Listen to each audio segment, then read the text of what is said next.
Here's a paradox that should stop you in your tracks. The Japanese, on the whole, spend far less than we do on the things we assume are essential to a good life, and yet, by many measures, they live better, calmer, healthier, more content, longer. Which means one of our deepest assumptions might be completely wrong. Because in the West, we've built our entire relationship with money on a single unspoken belief that spending more is how you get a better life. More money spent means more comfort, more happiness, more success. That's the logic we live by and work ourselves to exhaustion to fund. But if a whole culture spends dramatically less and ends up living better, then that belief isn't just questionable, it's backwards. And that's exactly what the Japanese quietly demonstrate. It's not that they spend less and simply endure a lesser life as the price of frugality. It's that the very things that lead them to spend less are the same things that make their lives better.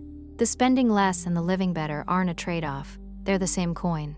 Today I want to show you exactly how this works, why Japanese people spend so little, and why that same restraint is precisely what gives them a calmer, richer, more contented life than all our spending buys us. And by the end, you'll understand the single principle underneath it all, one that could genuinely change your relationship with money and with what a good life actually costs. Let me say one thing, and then I won't bring it up again. I put the heart of everything on this channel into a small book, Wabi Sabi, Finding Peace in an Imperfect Life. It's linked below, if it speaks to you. Now let's continue. Stay with me, because the deepest reason comes at the end. It's the one that explains why more spending was never going to make us happier in the first place. Let's begin. Start with the most obvious difference. Japanese people, on the whole, simply buy less stuff. Shaped by Matanai, the deep instinct against waste, and by a cultural comfort with simplicity and enough, Japanese households tend to accumulate far less than Western ones. Fewer possessions, less clutter, less of the constant acquiring that fills Western homes to bursting. They buy carefully, keep what lasts, and resist the endless accumulation that we treat as normal. Now here's the key. This saves them enormous amounts of money, but that's only half the benefit. Because owning less doesn't just cost less, it produces a better home. A home with less stuff in it is calmer, clearer, and more peaceful. Less visual noise, less to manage, less weight pressing in. The Western home, crammed with everything our spending bought, is often more stressful precisely because of all that stuff. So the Japanese spend less on possessions and get a calmer home in return, while we spend more and get a more cluttered, more stressful one. That's the paradox in miniature. The restraint that saves them money is the same restraint that makes their home more peaceful. Spending less and living better aren't opposed, they're the same thing. And it's the first clue that our core assumption might be exactly backwards. Think about how completely this inverts the usual logic. We tend to imagine that a home filled with things is a sign of a good life, that the more you've been able to buy and bring in, the more successful and comfortable you must be. But live in that home. And the truth is often the opposite. The fuller it gets, the more there is to clean, store, trip over, and manage, and the less it lets you rest. All that money we spent to fill our homes actively made them harder to live in. The Japanese home, spare and clear by choice, is more restful precisely because less money was spent filling it. So the very thing we do to signal a good life, accumulate, quietly degrades the daily experience of living, while the restraint we assume is a sacrifice quietly improves it. Once you see this clearly, it becomes hard to unsee, and it reframes every purchase. Is this thing going to make my home better to live in, or just fuller? The second reason cuts even deeper into how the two cultures handle money itself. Japanese culture has traditionally carried a real caution about debt and a strong comfort with living within one's means, spending money you actually have rather than money you don't. There's a wariness of owing, a preference for cash and saving over borrowing and financing everyday consumption. And here's where it becomes about far more than money. Debt isn't just a financial burden, it's a psychological one. The weight of owing, of financing a lifestyle you can't quite afford, of the constant low-grade stress of balances and payments and living beyond your means, is one of the heaviest sources of anxiety in modern Western life. When Japanese households avoid this, living within their means, spending what they have, they don't just save the interest, they escape the entire grinding weight of debt-driven stress that so many people in the West carry every single day. So again, spending less, in this case refusing to spend money they don't have, doesn't produce a lesser life. It produces a lighter, calmer, less anxious one. The Western path of financing a bigger lifestyle on borrowed money doesn't buy a better life. It buys a more stressed one, weighed down by the very debt that funded it. The restraint is the freedom. The third reason is about what they seek from life in the first place, and it's one of the most important. Where Western culture tends to pursue happiness through consumption, through buying, acquiring, upgrading, Japanese culture leans more toward finding richness in things that cost little or nothing, in nature and the deep appreciation of the seasons, in simple, meaningful rituals, the tea, the quiet moments, the small ceremonies of daily life, in craft, in beauty, in presence, in belonging. The good life, in this view, is found less in what you buy and more in how you live and what you attend to.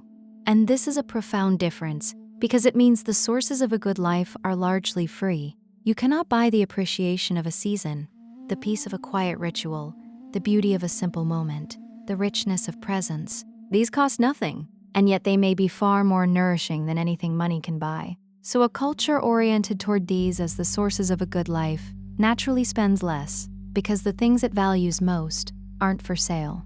Meanwhile, the West spends enormous sums chasing happiness through consumption and often finds that the happiness doesn't come because you can't actually buy contentment, meaning, or peace. So here too, the Japanese spend less and live better, not despite spending less, but because the things they've oriented their lives around were never things you could purchase in the first place. It's worth sitting with how strange this looks from the Western vantage point, because it inverts our instincts completely. When we want to treat ourselves, to celebrate, to feel that life is good, our reflex is to buy something. A purchase, a splurge, a new thing. The Japanese instinct points elsewhere, toward a walk to see the cherry blossoms, a quiet cup of tea, a meal shared with people you love, a moment of stillness attended to fully. These are the treats, the richness, the good life, and they're either free or nearly so. Which means a culture that finds its joy here isn't sacrificing pleasure to save money. It's locating pleasure in a completely different place, one that happens not to cost anything. We've been taught to convert nearly every good feeling into a transaction, and so a good life becomes expensive by definition. The Japanese never made that conversion as completely, and so their good life stays cheap, not through discipline, but simply because they're seeking it where it was always free. The fourth reason seems small, but reveals the whole philosophy: the Japanese instinct toward quality over quantity. Rather than buying many cheap things and replacing them constantly, there's a cultural preference for fewer, better, well-made things, chosen carefully, cared for, and kept for a long time. A few quality possessions over a mountain of disposable ones. And here's the double benefit. Buying quality that lasts is, over time, cheaper, because the well-made thing bought once outlasts the cheap thing bought and rebought many times over. But it also means you live surrounded by better things that are well-made, that work beautifully, that bring a quiet satisfaction rather than a churn of cheap, flimsy, frustrating stuff. So the Japanese spend less over time and live with nicer, more satisfying possessions, while the West spends more, in the end, on a constant stream of cheap things that were never very good.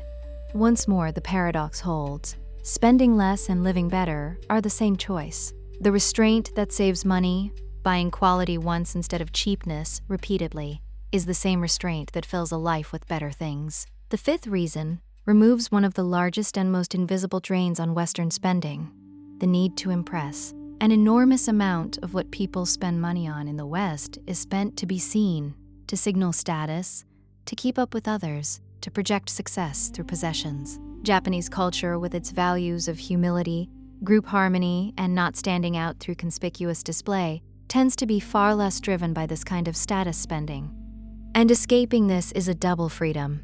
Financially, it saves a fortune, because status spending, the buying to impress, is one of the biggest and most pointless expenses there is. But psychologically, it's an even greater relief, because a life spent trying to impress others, to keep up, to compete through what you own, is an exhausting and anxious way to live, a race with no finish line. The Japanese, freed from so much of this, spend less and escape the treadmill of comparison and status anxiety that quietly torments so many people in the West.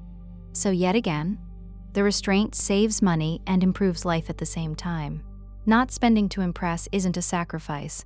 It's a liberation from both the expense and the anxiety of a competition that was never worth entering. Here it is, the final and deepest reason, the one that explains all the others. And it's less about their habits than about a fundamental belief the Japanese never fully absorbed. The modern West runs on a quiet, powerful belief that spending and acquiring are the path to happiness, that a better life is something you buy, one purchase at a time, and that if you're not happy, the answer is probably to acquire more. This belief drives our spending, our working, our striving, our debt. It's the engine of the whole consumer culture, and it is, quite simply, false. Japanese culture, shaped by Buddhist and Zen influences, by Motenai, by an aesthetic that finds beauty in simplicity and impermanence, never fully bought into this belief. There's a deep cultural understanding that contentment doesn't come from acquiring more, that craving is a source of suffering rather than satisfaction, and that a good life is found in simplicity, presence, meaning, and enough, not in endless consumption. They never believed at the deepest level that spending would make them happy. And this is why they spend less and live better, because they were never chasing happiness through spending in the first place. The West spends enormous sums pursuing a happiness that consumption cannot actually deliver, and ends up with more stuff, more debt, more stress, and no more contentment. The Japanese, not chasing that illusion, spend less and find their contentment in the things that were always free: simplicity, nature, relationships, meaning, enough. The difference in spending isn't really about money at all. It's about a difference in what the two cultures believe a good life is made of. And on that question, the evidence suggests the Japanese may simply be right. So let's bring it together, because the lesson here is genuinely important. Japanese people spend less because they buy less stuff, avoid debt, value experiences over consumption, choose quality over quantity, don't spend to impress, and, underneath it all, never believed that spending was the path to happiness. And every one of those reasons for spending less is also a reason they live better.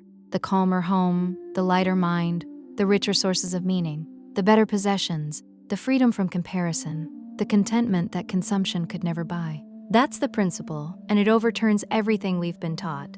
Spending less and living better were never opposites. For the Japanese, they're the same thing, because the restraint that saves the money is the very thing that produces the better life. We've been taught that a good life is expensive, that you have to spend more to live better, and so we work ourselves into exhaustion and debt trying to fund it. The Japanese quietly demonstrate that this is backwards. That much of our spending doesn't buy a better life at all, but a more cluttered, more indebted, more anxious, more status-obsessed one, and that the better life was available all along in less. Less stuff, less debt, less consumption, less chasing. And here's the genuinely liberating part. If this is true, if a better life doesn't actually require all that spending, then you're far freer than you've been led to believe. You don't have to earn more and more to spend more and more to finally live well. You can spend less and live better starting now by shifting what you seek. Fewer, better things instead of endless cheap ones. Experiences and presence instead of chasing status on borrowed money. And the deep recognition that contentment was never something you could buy. The Japanese aren't living better than us despite spending less. They're living better because of it. And that same better life, cheaper and calmer than the one we've been chasing, is available to any of us willing to stop believing that more spending was ever the answer. Now, I'd genuinely like to hear from you. Where in your own life have you been spending money chasing a better life that the spending never actually delivered? Be honest with yourself and tell me in the comments. And if this shifted how you think about money and what a good life really costs, share it with one person who's working themselves exhausted to fund a lifestyle that isn't making them any happier. I'll see you in the next one.